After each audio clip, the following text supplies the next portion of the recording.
What's good, y'all? This is Randall Branch. Welcome back to the channel. In this video, we're going to be talking about how inmates overcome or don't deal with overuse injuries from doing daily calisthenics. The reason why I use inmates is because inmates are usually guys who do daily calisthenics, street workouts, or whatever. I do my calisthenics daily, and I get a lot of my training philosophies from guys who are in the pen, who have spent time in the pen, old school bodybuilders, whatever. And there's two main concepts I want to talk about in this quick video. Okay, number one is constant range of motion. I want you guys to understand when you're doing things like chins, and I describe chins as pull-ups, chin-ups, neutrals, wide grips, all that. It's just chins. Again, I watch a lot of old school bodybuilders. They just call it chins. When you're doing your chins daily and you're doing the full range of motion, you're putting a lot of stress on your tendons, your ligaments, your connective tissue. So you want to shorten those ranges of motion. Okay, you want to shorten those ranges of motion.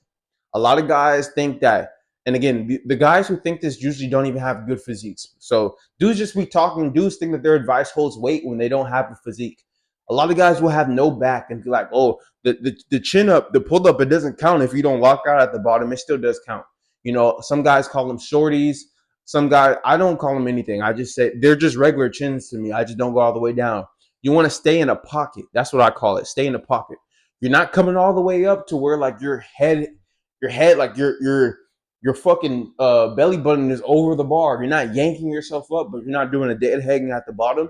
You're staying in a pocket, right?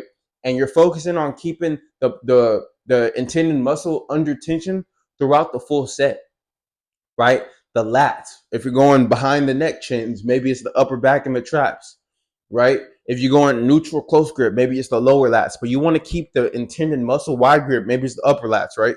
You want to keep that intended muscle under tension for the duration of the set. Same thing with push-ups. I don't lock out. I want to show you guys. I don't lock out like this. Push-ups is the opposite. So whereas chins, the sweet spot of the pocket is at the top, and you're not going all the way down to the bottom. With push-ups, the sweet spot of the pocket is at the bottom, and you're not coming all the way to the top. That's how I do my daily calisthenics. I do chins, I do push-ups. Specifically with my push-ups, I do feet elevated to target my upper chest because upper chest is extremely important. And my upper chest has came up so much over the last few months. I'm going to talk more about that in a future video, right?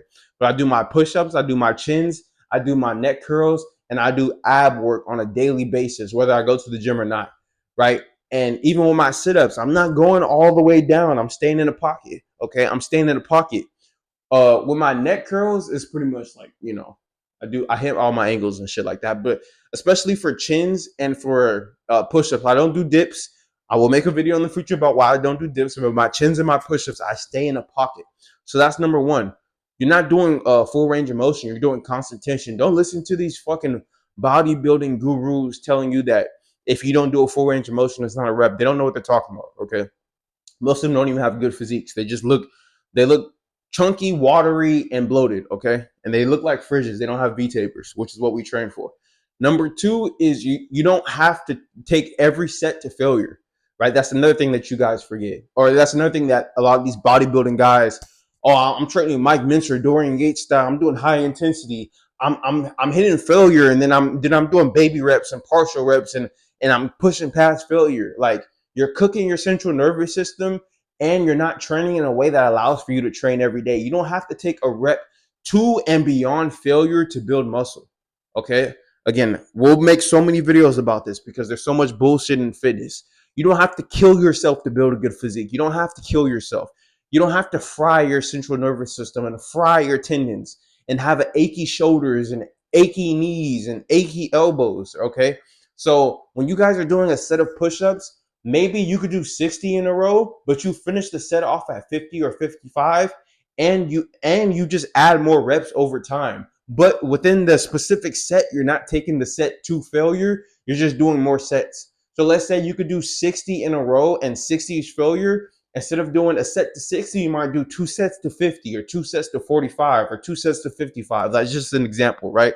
So a lot of inmates, they have an idea of, hey, in order for me to do my daily calisthenics and not get overuse injuries and not fry myself out, number one, I'm going to shorten the range of motion so that I can make sure that most of my energy and my effort and my tension is going towards the intended muscles that I'm using for the exercise versus my tendons and my joints. That's number one. And number two, I'm not going to train to and beyond failure. I'm going to leave just a little bit in the tank within a set so that I could keep this up as a daily cycle, and I could do this Sunday through Monday, January through December. Okay, and this is something that I do daily. So this is just a quick video. This is how the inmate style of not dealing and avoiding overuse injuries when doing daily calisthenics. I hope you guys enjoy this video. This is a switch of pace, but there's so much that I could talk about. Honestly, I don't mean to toot my own horn, but maybe I do mean to toot my own horn. But I'm very knowledgeable in a plethora of things because I care about becoming the best version of myself. So in this channel, bro, I could talk about dating and women and relationships and mindset and nutrition. I could talk about bodybuilding. I could talk about calisthenics. I could talk about mindset. I could talk about all this shit. And I really appreciate you guys who are fucking with the channel. Make sure you guys like this video. Make sure you guys share the video. Make sure you guys comment on this video. Make sure you guys subscribe to the channel if you're new. If you're not new, you should already be subscribed. If you guys want a personalized plan for me, whether that be training or nutrition, you guys want to join my 6-month coaching program, you guys want to access my ebooks or programs, all the products and services, strategy calls, everything that I offer for you guys will be down in the description. Make sure you guys follow me on Instagram at Randall Branch. I post daily. Again, I appreciate you guys for fucking with me. We're almost at 2K subscribers. Let's keep going, man. Let's become the best version of ourselves. And let's get to it on a day-to-day basis. Okay, I'll see you guys tomorrow. We got 3 videos up today. So if you guys, and we went live today, okay? We're working. So if you guys missed my 2 earlier videos, or if you guys missed my live, go back and fuck with that, okay? This is Randall Branch Media, man, and we're just getting started. Fuck with me, man. I'll see you guys later. Peace.